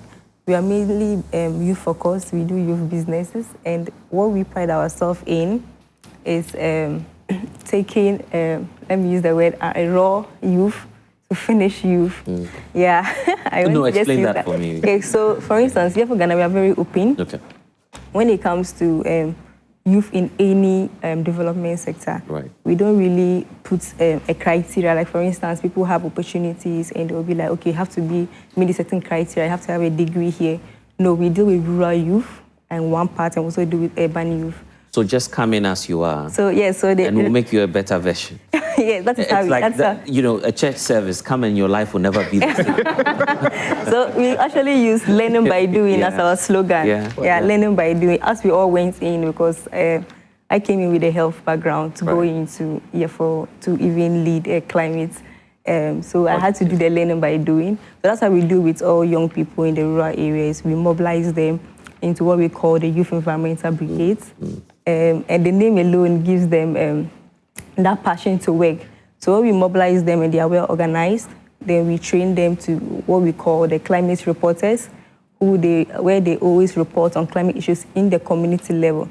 These are people that live in rural communities and they don't really have access to even regional and national information or even solutions. So what we do is that we mobilize them from the community level, then we give them that capacity building. And now we serve as the intermediate between connecting them from the rural level to the national level. It's been an interesting journey so far because you get people that some have not sat in classrooms and you're supposed to teach them how to report on climate change. So you find you have to change the language or you have to always change the strategy. So we really don't like book or classroom approaches. Right. We like to use youth-led approaches, so we can have few young people we select, we give them the training, and they go back to do what we call the step down. That's like training of trainers. They do the step down, and you have all these community youth coming together to implement the change that we want to see. So it has been quite an interesting journey. And when it even comes to climate change, we normally try to work in consortiums and partners to be able to make the impact. So don't necessarily look at it that, oh, yeah, for Ghana, we're going in for the funds. Look at the capacity other organizations have, be it governments or NGO, to come together to implement. And because we make them know that youth is the integral part of every developmental society. So we find us in consortiums like the Empowerment for Life program, which we are currently running, where we have about 4 organizations being part, and you have youth in education, youth in climate change, youth in governance. And in all, wherever, when we talk about climate governance, we want to see the youth there. When we talk about climate education, you see the youth there. When we talk about climate change itself, then you find the youth there. So far, we've been doing so much when it comes to rural youth and marginalized youth. And when we say rural and marginalized, we don't only look at maybe you're coming from a community that is underserved. Yeah. So we can also look at integrating tribal marginalized youth. So if this is a dominated tribal area, we see the minority that are also marginalized and include them in our interventions that we do. So yeah, that sounds like a lot. But what's standing out is the fact that, you know, funding should be key because you're pointing that out. So when you go to Kwabena Dansu's office, do you get money? Yeah, so I'm grateful you mentioned this. I think we didn't actually get money when we went there, but we had technical capacity. Oh, great. Yeah, so that was why I talk about linking the rural to the national. So we're able to bring Kwabena Dansu to the rural people in northern Ghana to engage, yeah. Yeah. We need the money too. Now let me get to you then, because I'm saying that because of the opportunities, right? We're obviously parties of the agreement, the Paris Accord. You know, there are obviously opportunities, then you have risk as well. So from the perspective of EPA, how are you supporting all these young people to do what they do? Okay. Thank you very much for the question. Good evening to the audience and the listeners, as well as the viewers. I beg your greetings from my Chief Executive Officer, Professor Nanama Brown-Kluche. And permit me to start by acknowledging my lecturer here. In fact, Prof lectured me, and Dr. Buff, who is also sitting here. So listening to Prof was like, I was reminiscing my days back on campus. Yeah. And I know Prof had a lot to say. Were you the one saying he was, excuse my language, chopping the money? No, I wasn't the one. Yeah, so just as I'll pick from where Fatih just ended. As EPA, our main role, just as the first initial panelist mentioned, is as a gateway to climate change in Ghana. And so our first role is playing the coordination role. So when I talk about the coordination, EPA does not do, the whole issue of climate change is based on the various sectors.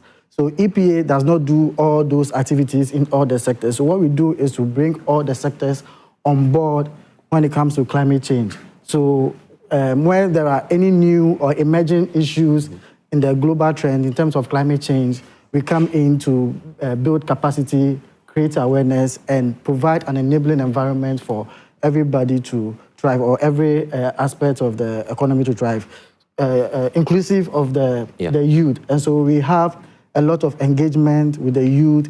In the previous panel, they mentioned about the negotiations where most of these youth are involved. When it comes to most of their engagements, we are there to build capacity, carry them along so that they will understand the process and also be part of the implementation. One key thing about what we do in the climate change department of EPA is inclusivity. So we look at how we can bring everybody on board, not just the youth, looking at it from the gender perspective, considering the people living with disabilities and all other constituencies we can talk of. So that is what we do. Are you just dealing with the non-profit groups of, for instance, you're working with the likes of Georgina as well? Because they're bringing in the innovation, I mean, to solve problems. Yes, before you can actually come in with an innovation, you have to understand the niche. You have to understand what is happening, where you can actually situate what you are doing. And that is where we try to provide that enabling environment to do whatever are doing. Okay, let's do this because we have a framework, and meantime, I'm sure you've read much more about it. But do you see it sufficiently addressing all the challenges that we're facing? This is a question I always ask myself, and it's very simple, but yet it brings that kind of discomfort. Are we really stuck in a loop as a nation, all right? Ghana has beautiful policies. Even countries adapt them, all right? We've signed on to every declaration that, in fact, we've ever met. But the question is, when we leave, these big conferences, and then we make beautiful speeches out there, but when we come to our homes, we still see the plastic, still choked in our gutters. We still find the pile of, waste at the marketplaces, roadsides and everything. And this is something that has been happening for a very long time, all right? And this is something that maybe, shall I say, the jobless youth, in a way, and the unemployed youth are asking themselves, how do we fit in this green economy, all right? Because Ghana, in general, we generate 11 million, I stand to be corrected, 11 million ton of waste every year. And then less than 5% is actually recycled. And then based on the statistics that ADB has actually brought about, we can create jobs, I think 11 million plus by 2030 if we really focus on building systems that really support circular economy, ensuring that we have a very closed loop system. But the reality is we are missing the link. The whole thing is transitioning to a circular economy is not just about environmental necessity.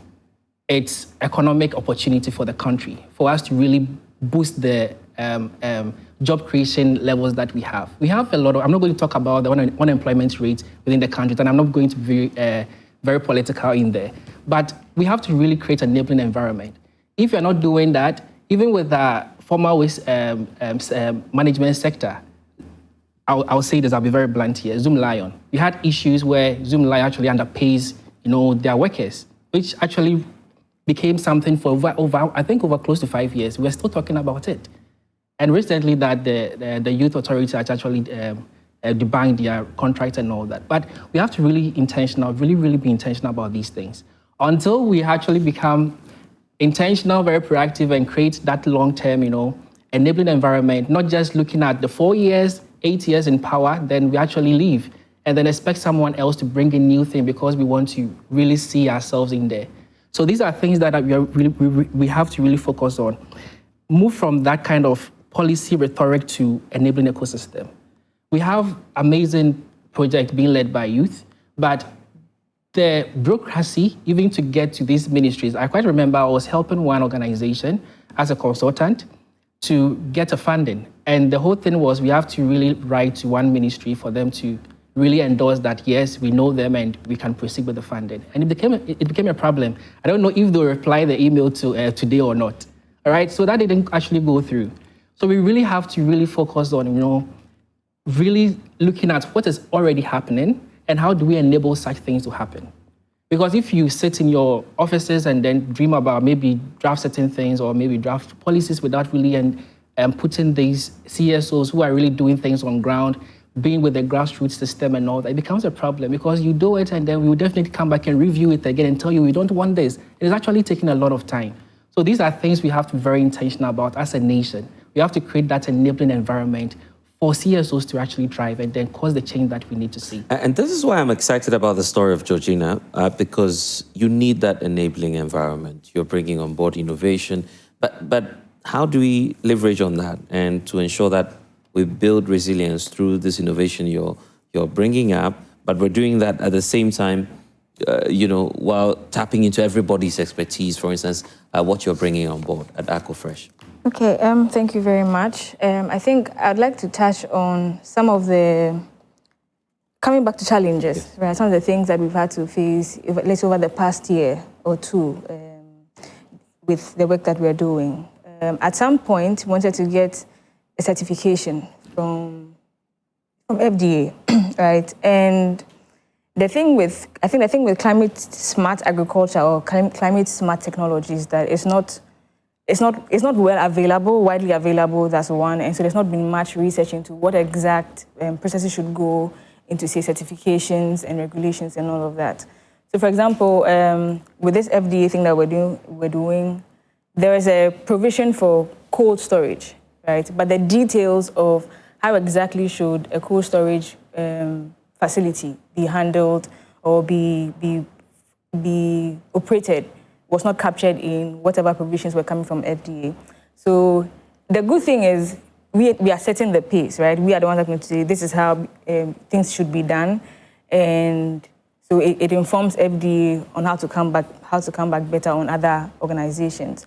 But then now we have to also think up a lot of things on our own. First off, we have to pay the fees ourselves, and then now have to think up what makes the certification complete for us. So I think there should be that wide understanding or that investment into, let's understand what exact climate smart technologies exist.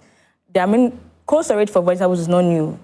It's something that already exists, but it's not widely implemented in Ghana. So there are technologies outside, and now that we are talking about climate action and climate change and all of that, we can start making research, looking into what exactly is happening elsewhere, and how do we now incorporate that into the regulations here, or into the certifications here, and make it easier for startups, right? And another thing is, and maybe I'm coming at government now, but it is very discouraging if you want to, say, send out a proposal to a government office if there's not been any official call for an application or something. And eventually you do send out the application, it sits there, and there's no response. And then it kind of validates your initial anxiety or disinterest in the first place for sending out that proposal. So if we can have, say, there's a specific allocation for, if we are doing, say, feeding programs,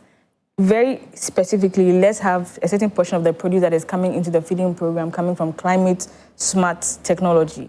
And so then it means that there's a So you want a quota system, sort of?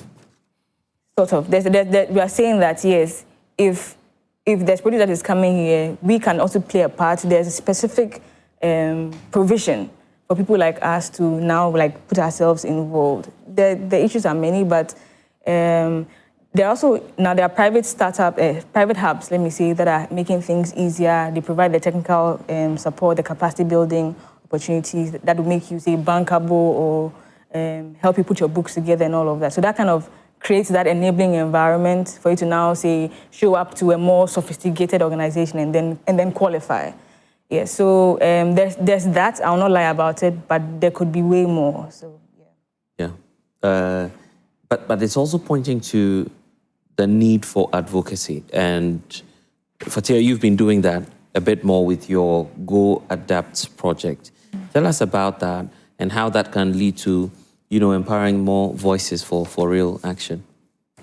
Okay, so what I like to say is that some of the strategies we've done at the local level is that we try to conduct a community vulnerability assessment. Okay. We let the community themselves come together, then they assess their own community to see the vulnerabilities they have. Then that's when we come in and say, okay, then this is the vulnerabilities we've identified. So, okay, then we have that communication or that link with EPA or the necessary bodies that implement this, or they need to develop these policies. Then we are able to now link or present these kind of climate vulnerability assessments that has been done. So I think currently we've done some in about 16 districts, even in Northeast, Savannah, Northern region, under the Empowerment for Life program, which has been submitted to the NAP Secretariat to also have a look at, because I realized that their funding wasn't enough for them to go around the entire region. So we had to also come in with what we had to support them. For challenges at the grassroots, it's actually there, because in our line of work, we realized that there are some gaps, but they themselves can actually As for the emails, we've been told it's not working. Yes. So even me, as even an advocacy officer, getting in touch with people in Accra, it's not easy, especially where we are based. So if you're able to reach out to somebody and the person respond, that alone is even a plus to us. I don't want to repeat what she said, but I said that for you. Yes. The emails don't work. Yes, the ministry. Maybe I should repeat that again, that yes. the emails don't work. Yeah. Yeah, and we make it look like we are there to support the government. That is one thing I think it should be clear everywhere, that we are there to provide support. So if you really want to meet the government and say, okay, we cannot create the policies, we can only facilitate or help you implement or even create these policies. So have a meeting with you and you have to move around the whole country. Sometimes you just have to take flights from Tamale to Accra just to organize the meeting. Not even have the meeting, or just organize the meeting. So it has been a very, very big challenge. We are here discussing it as young people, but fortunately we network among ourselves, and I think we here are able to support each other as we grow along the line, and we're able to make some progress. So far, I think, for me, for instance, the young people in the sector has helped me have those meetings. Someone like Isaac supported me to have such meetings. Oh, Isaac is doing that? Yes. That's the technical. I'll spare Isaac, because I was going to ask him if their email system is working properly. Because, I mean, and Isaac, that's the difficulty with state agencies. So how are you changing the face of that at EPA? Yes. In fact, for us, our emails work very well. And everybody here can testify to that. Yes, we know that, just as I mentioned earlier on, we know that, in fact, let me start from this angle. When climate change started in Ghana, I was nowhere, and it started with about 2 people. Now, we go to COPs, and there'll be news all over talking about the number of participants going to COP. And this shows that climate change has gained some form of grounds in the country. A lot of people are getting involved. And as I mentioned, it started with 2 people from Environmental Protection Agency then. And so it shows that we are working very well. And as I said, if you like go one after the other and ask, our emails are working very well. Yeah. And yes, in the earlier panel, they spoke a lot about finances. For me, I would say the CSOs and the NGOs in Ghana are doing very well when it comes to most of these issues of getting finances to support climate action in the country. Yeah. And this wouldn't have been possible if we didn't provide that avenue or enabling environment for them to thrive, or we didn't give them that kind of capacity or support. Yeah. Because there are some of these grants, before you get it, you need the government institution to at least endorse your letters or something for you before you can move on. And we engage with them, make sure their proposals are in order to get most of this funding. It is one thing thinking of getting the funding, and it's another thing coming up with a bankable proposal, as was mentioned by my good friend and sister Mary Jane in the earlier panel. Right. And if you don't have that capacity, you cannot put up this bankable proposal. And it's to the office to assist people to help doing that work. Because we realize that most of these interventions cannot be done by the government coffers alone. And so we have to open the space so that other interventions like what my good friend Fatih and Co are doing can also be part of the system. So for us, the email is working. Yeah, it is working. And speaking about what's working as well, we need to commend the Climate and Development Knowledge Network. Please, a round of applause to them, because they made this possible. Yeah. And we're grateful indeed to them. We're also grateful to the Office of the Minister of State in charge of Climate Change and Sustainability, and the University of Ghana's Center for Climate Change and Sustainability. They are making it possible for us to have this insightful conversations that we've been bringing to you over the period. This is the JoyNews National Dialogue on Climate Action, and we're saying it's a policy to action call. And that's why we're including young voices as well who are sharing their views with us. Cross-representation here. So it's time again to just give that opportunity to our audience to share a few comments, a few interventions. Okay. I thought Cedric was going to come, but he's passing the mic. So let's just deal with the man who is with the mic now. Yeah. Oh, okay. So my name is Maxwell Bigani, and my question goes to Nana Minta. Minta, you spoke about circular economy, and you rightly introduced the just transition conversation. My question is, do you think there is that enabling environment in Ghana that provides young people with scalable green solutions? That's my question. Thank you. I'll say yes and no. Yes, the aspect of what I've actually observed over the years, working with GAIO, SYND, CDKN, working so hard to bring in initiatives that actually gives the youth the right platform, incubation, funding to actually promote their startups. So for the CSOs, I'll say yes to that because we give that enabling environment to whoever is qualified, whoever has that kind of idea to get these things running. But for the government, I'll say it's on and off. All right, I think I quite remember, I've forgotten the year, I think 2022, where we had the International Youth at Anakazo. And we brought up an initiative, I think the government launched an initiative for, I think, youth startup or something. Actually, I don't know how that initiative went, all right? So it's more like who you know or who you know in the system that actually, if you're doing something, know someone in there, that's when you get the funding. But if you don't know anyone in there, you are stuck out, you're stuck out of these whole processes. So we have to really bring up something on the government if you really want to drive these things. We have to really make it very neutral. Whoever is having that amazing idea, it's not because you know someone, that's why you have to get the funding. Just as the CSOs are doing, making sure that whoever is in need of it, whoever is actually doing such things will actually get the funding. So it's on and off with the government, but the CSOs, we are doing a lot. And the government can even tap into such network to actually map out the initiative that the CSOs are doing and support them to scale these things up rather than bringing up something new that will not see the day of light and even go into someone's pocket at the end of the day. So these are things we have to really be intentional about. Yeah. We have to be very strategic and be proactive around these things. Any takers, Governor? Yes, I'll just add on to what he just mentioned. So earlier on, Mary Jane spoke about the national adaptation plans. And there is one principle in the national adaptation plan that look at building on existing structures and also having an inclusive national adaptation plans. And we have this youth group, SYND, supporting the process by developing the youth engagement strategy as part of the plans. The plans will be launched very soon. And you will have this section on the youth engagement strategy fully supported by a youth group in Ghana. And somebody will say it is a government-led process. So how come a youth group, a youth CSO is supporting this process? And it's just what my good friend is talking about. You just have to create that platform. And when you are talking about finance or funding, sometimes you look at how some of these issues are anchored in your national policies.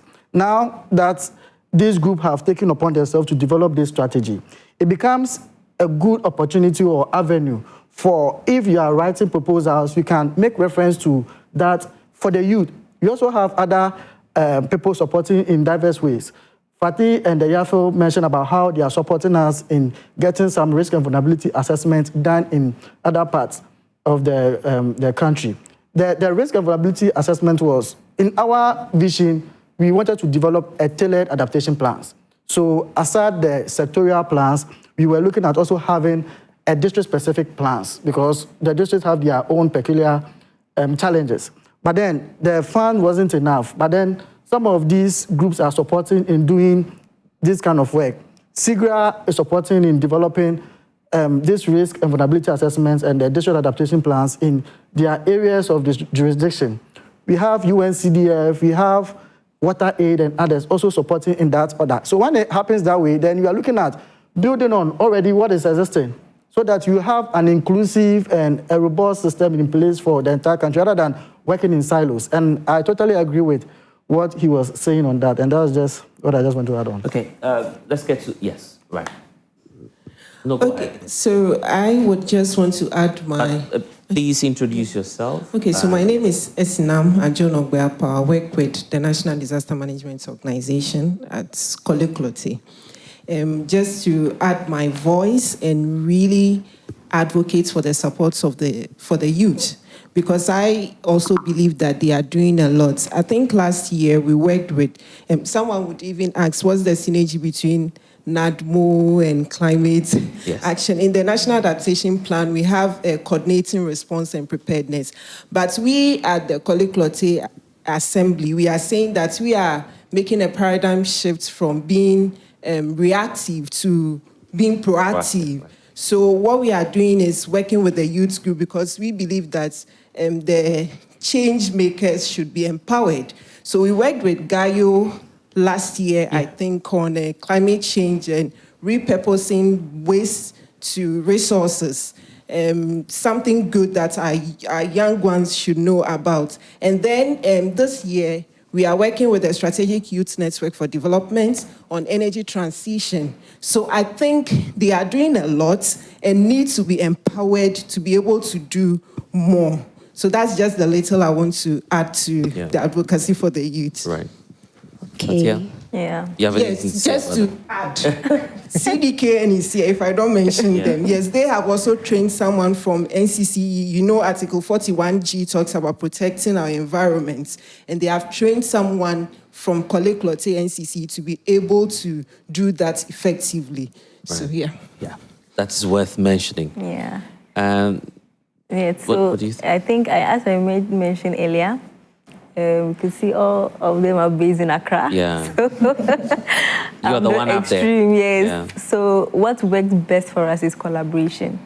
And I think that is something I have to commend the MCDKN because we are currently working with them to do what we call the knowledge brokery in climate change to bridge the northern and the southern gap, which I must commend them for. And we are grateful for that. But I've also benefited from. About it, I know what that means. Yes, definitely. Yes, and I'm fortunate to benefit from Gaio, SYNG, and EPA. I've benefited from them, but I'm looking forward to this year to benefit again. Yes, from them. Yes, definitely. It must happen. Yes, that's part of the collaboration. Right. Yes, I think there's an intervention. Oh, okay, we do yours and then we'll come. Okay. I wanted to, my name is Ganiu, I spoke earlier. I wanted to point on what Mary Jane earlier on raised with regard to media collaboration. She indicated that it was very important that the media is able to create a climate desk. And I just want to join her to call for that and then also to get some commitment to that effect. Fatih mentioned about the climate reporters who are up in the north and then reporting as young people.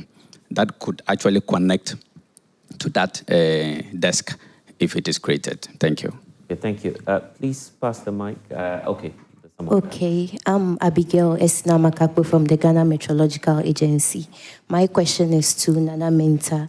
I wanted to find out how do you measure the impact of your interventions to ensure they are actually creating resilience and promoting sustainability. You talked about most youths engaged in projects. We know there's one thing starting something and the sustainability aspect gets missing along the way. So I want to know how you are able to manage all these and are you able to measure its impact?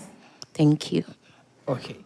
So shall I answer? Yes, right away. All right, so before we start any project, we have a line of action in terms of the targets that we want to meet. And then we have the M&E strategies in place to make sure that we are right in that kind of direction for us to get the impact that we need. So I'll use one example. Based on the zero waste model, I think most of you have heard about it, which actually won the £1 million sterling for the Edgeshot Prize for the Clean Air thing. So when we are engaging these communities in terms of the waste management, we have a metric where we actually accumulate all the data that we get from the waste segregated at source, at the various households, the ones that come to our MRF and all that, so that we can actually use that data to inform decisions at the various municipal assemblies, right? So based on that, we have that data to guide us if we want to really scale to other communities, all right? So if we've done one at the Dekotopo Municipal Assembly, so based on that data, we are using that to inform, the next MRF that we are going to build. Whether we have to focus more on organic waste or maybe plastic waste, because based on the brand audit and waste audit, there's a citizen science initiative that we do with that project. And aside that, we don't just do that for waste collection, but we really focus on the informal waste collectors, where we ensure that they have a decentralized system, where we actually give them that kind of platform for them to operate effectively. So we actually have a mechanism where we actually track all these people within or who are working within our space. And then another thing is, doing all that, we ensure that we create that kind of livelihood for them. You know, at the end of the day, it's not just about waste collection, because we are talking about the just transition, the INC, the intergovernmental negotiations, the Global Plastic Treaty, and we are talking about moving from that kind of plastic pollution stuff. So what are the alternatives that we're giving to these waste pickers? So these are things, or these are the metrics that we have to see. Based on the data, based on the things that we are doing, if we see that there's something that we need to see, we have to do to ensure that the project becomes sustainable, those data actually inform us to move to the next direction that we have to do. So we have all these things in place so that we will actually move in that kind of direction to ensure that we have the impact that we need at the various municipal assemblies and communities. I don't know if I answered your question. My name is Safo Dankwa. I work with SYND. I think this is a very exciting panel because it's all youth-led. But it's not more of a question, but it's to JoyNews. Just to tie in with what my other colleagues have said concerning the media raising awareness on climate change. Because as I was sitting here, I was just thinking about it, that it's possible that JoyNews, even to other media stations, can do this. This is a national dialogue. It's transient. After this, we don't know when another one is going to happen. So I know TV time too is also expensive. Can we have a 30 seconds or 45 seconds, climate ad, collaborating with all of us here, so that it's something that is concurrently running? I'm saying this on the background that when Nestle wanted to sell coffee to Japan after World War II, it was difficult. So all they had to do was to put coffee in their toffees for the children. They went back in 30 years, sold coffee, and then it was a major boom. If we do that, I think it's going to bring a whole lot of change behaviorally in our country. Thank you. Well, maybe what I'll say on that before we take another question is that we have a number of platforms. In fact, we tell stories, and we have a series called the Climate Series. So any of you, if your organization is interested in telling an impact story or perhaps sharing some insights with us, definitely you can take advantage of that. So that instead of doing a promo, an ad, we like to get impacts, right? Results. So that's what we're doing. So you can always reach out to us, and I'm sure that we'll get to it. Okay. My name is Shelta Gache from the Center for Gender Studies and Advocacy at the University of Ghana. My question is to EPA and Minta about the plastic pollution. So he mentioned unemployment. And so because of that, most of the youth are going into entrepreneurship where they are selling food, and most of the time it increases the plastic waste. Yeah. Now we are dealing with climate change and sustainability. So is there a concrete plan to tackle the plastic pollution whilst making sure that people do not lose their source of livelihood? Right. And then again, in terms of data and projects, it's not necessarily about people being on the field. We have so many people at the University of Ghana. Every year we are churning out teasers. We are churning out people who go to the field to collect data about climate change. What is being done with it? Because in my thesis, I think from my master's to my PhD, I was quoting EPA throughout. And so what is being done with this thesis, collecting dust at the campuses? Let's start with Kwabena, because you are at EPA. Thank you, and I must confess, it's a difficult question for me. I will start with your first question, as in when it comes to plastic pollution. Recently, just last week, there was a program on JoyNews that extensively touched on some of the plans in place when it comes to addressing issues of plastic pollution and the role of EPA when it comes to issues of pollution, plastic pollution. I must confess, it is one thing having these plans down, and it's another thing implementing these plans. The government, on one side, can do their best, but it's up to the behavioral change. And that is where, for me, I think we should hammer on. I always say, when it comes to issues of the plastic pollution like this, we are talking about how we can make money out of some of these things. And on our social media, most of it, we see a lot of interventions that is coming out as a result of recycling. Recently, I saw one on the production of desks. In Nigeria, I know they are making bricks or building materials out of these plastics. What are we also doing? This ties into your second question about the researches that are hanging in the air or are lying on the shelves of most universities. I think there is a gap between the academia and the practitioners. So there is a need to bridge that gap. Because of time, I'm not sure I'll have the time to talk about carbon market. But one thing Ghana is doing well from the carbon market space is bringing in most of the youth or most of these students at that angle to the space. If you look at the carbon market arena in Ghana here, and you talk to about 3, 4, 5 experts in carbon market, you realize that they are coming from one particular university, and that is the Prof Center. And this is because there is a course on carbon accounting, and the lecturer in there is actually a practitioner as well. That is my boss, Dr. Daniel Benefo. And so he looks at these things, try to bring them into the space, look at your innovation and how we can transform some of this innovation to practice. It is one thing getting the carbon market facility in place, and it's another thing getting project developers to make sure this facility runs. Else the facility becomes dormant. Right. And so how do you bring these innovators or these researchers into practice? And that is where I think there's a lot of gap in there, where the government have to, the academia or the research institution have to sit down with these sectors to see how we can bridge that gap. So I must say, it is not just about this plastic pollution. It is a canker in the country, and we have to look at bridging some of this gap. Georgina, since this talk about plastics, are you anti-plastic as an organization? Well, we don't, so we're not anti-plastic necessarily, but so for example, the crates that we used to store produce in our cold rooms are made from plastic. For us, we source reusable plastics or people that go into recycling of the plastics. And so, but to speak about this whole plastic thing, he mentioned people are doing tiles, making desks out of plastics and all of that. I think in the spirit of creating an enabling environment for startups and entrepreneurs to do well, I think if there's a little more talk on enterprises that actually now, beyond making food or selling clothes and all of that, now empower enterprises to now take the waste that comes from these other businesses and then make some money out of that.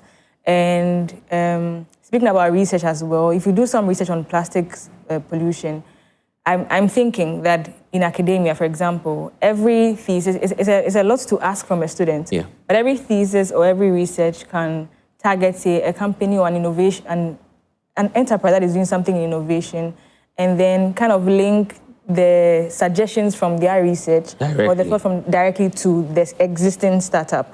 And now it makes it easier to implement. It doesn't just, like you said, sit and collect dust. So if everybody is tasked that whatever you are working on, whatever data you're trying to collect, link it directly to an existing startup or a startup that could be created. And then there's a maker space or there's a desk somewhere that you can submit these proposals to, and then people are empowered to pick up their proposals and then now start enterprises from there. Yeah. That's one of the things that I'm thinking about. Yeah, great intervention there. Yes. Okay, there's someone behind, so let's do that, and then we'll come. Okay, thank you very much. My name is Josh Doche, and I'm with Hattel Foundation as the Program and Partnership Officer. The conversations are very thrilling, and even the first panel, the discussions we had, we spoke about storytelling. And also, I'm also looking at the fact that we have a very youthful panel here. Today, we are in a global age where artificial intelligence is something that we cannot shy away from. So I want to find out from the panel members how they are leveraging artificial intelligence in their line of work, especially given how you read several articles and artificial intelligence is being leveraged to address climate change, either mitigation or adaptation. Thank you very much. Okay, let's do the two together. Yes. Okay, thank you. I'm Sylvester from Wedi. I work with CSR Water Research Institute. Yes, so my question is more to Kwabena. I think Minta, in his submission, had mentioned that much of these innovations are localized, but then there seems to be a gap when you want to link it to the policy. But Kwabena had also explained the coordinating role of EPA in assisting all this youth-led innovation. So my question is, how do we upscale this? For example, Georgina is into cold storage or something, right? How do we upscale this? Because localized adaptation or interventions are how we make impact. But if you don't upscale, then the impact is limited. So within the coordinating role of EPA, are there avenues for all these ideas to be upscaled so that the link Minta mentioned can be established maybe through your role or something? Okay, so take note of the questions. Let's do, I think, the last two, I guess. Yes, or the Hello, last one. yes. Good evening, everyone. My name is Glory Emanuela Apia, and I'm the Acting National Coordinator for the Ghana Youth Environmental Movement. Mine is not a question, it's just a show of solidarity, especially for my fellow youth-led organizations. So just to draw us slightly back to the topic of plastics, I think we'd all appreciate to see that Nana Minta is actually anti-plastic because he's walking around with his reusable water bottle. And just like Nana Minta said again, when he started his submission, the youth of Ghana are currently leading. We are not waiting to be handed out the opportunity. We have actually taken the opportunity for ourselves. And it is showing currently in the panel that we are seeing. And I think the panel deserves a round of applause. Yeah, indeed, they do. But Kwabena has a lot more work to do. Yes. Because there's a question to you earlier. Yeah, so... yes. So when it comes to the issue of upscaling the localized innovations, the national adaptation planning process is focusing on a vertical and horizontal approach. That is the sectorial and the district assemblies or the local level, as I mentioned earlier on. So we are looking at tailored solutions. So as you are coming in with these interventions, looking at these various districts and sectorial plans that are being developed, where does this innovation fit? Now, this will, as I mentioned, as you testify yourself, we are playing the coordination role. So when the plans are developed, it wouldn't sit at the EPA. The various sectors will host their section of the national adaptation plans. So for instance, the agri component of the plans will be spearheaded or hosted by the Ministry of Food and Agriculture, so as the water aspect by the Water Resources Commission and the others. And so it's about how you can actually locate where this intervention is going, how we can maximize the opportunities this comes with, and how you can put it together in order to make it bankable. Yeah. One other thing we also did as part of the NAP process is also developing the private sector engagement strategy. We didn't just end there. We also built capacity of the private sectors, including the banking and the financial institutions, so that they can be able to provide loans for startup like what we are mentioning here. Because if you are taking somebody will say, what is the link between climate change and a bank? Now, if you are taking your proposal to this bank for funding, they wouldn't see it as a venture that will actually give them back their proceeds. And therefore, how do you put it, how do you let them understand the whole discussion so that when they are even financing this intervention, they can actually get back their... Indeed. Yeah. Okay, because we're running out of time, this is what we'll do. Let's talk about the future while we wrap up. Maybe Minta should start us off. AI, there was a question about AI. And then you can blend that with the other comments. Okay, we have a few more questions. So here's what we'll do. Let's take the questions, you address them, and then we'll take your final thoughts on them. Yes, briefly. Hi. Okay, my name is Ruby from Women for Sustainability Africa.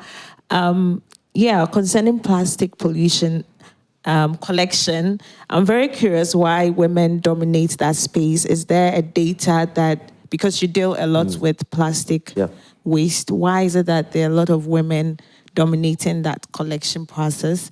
And secondly, Ghana has put taxes on plastics. I want to know what that tax is doing in that space, because you are more active in that space in the collection. Have you ever benefited from the government? Because the tax on those plastics are supposed to contribute towards like some things like recycling and trying to ease up the damage that the plastic pollution is causing in our environment. Yeah. So I'm curious to know what you've benefited so far. Yeah, Kwabena, you should prepare for that again. I'm back again, Safo Dankwa. I am sure that on June 5th or so, President Mahama mentioned that single-use plastic is to be banned. Styrofoams, right? Okay, so I'm sure it's also part of all that. So I want to find out whether there is any collaborative work that has started with GAIO and EPA, and maybe how work is already proceeding on that. Yeah. Any last takers? Questions, comments? We'll do that before we go. I thank you for the opportunity to be here. So I'm Anita Foy from Women for Sustainability Africa. And I just want to throw a question to you. You know, agri-tech, when you look at sub-Sahara Africa, just about 25% of them use, let's say, digital agriculture, and women are kind of underserved in that area. So as a woman that you are leading in that space, you've been able to take bold decisions to start Agrofresh? Agrofresh. Yeah, to start. And what innovation do you have to lead other young women especially? And also I want to know, what challenge have you faced as a woman in starting an agri-tech business? Okay, ladies first, right? Okay, thank you very much for the question. And it's nice to meet you, Anita. I spoke with you recently, so I'm glad to see you. As a woman in agri, one of the challenges that I've seen... And we do that in 30 seconds each because the prompts are also coming in. So, whilst you tackle that, then you touch on the AI as well. I think everyone needs to... Okay. One of the core things we're doing at Agrofresh is that at our operational centers, we make sure that the people that we employ to handle general operations are majority women.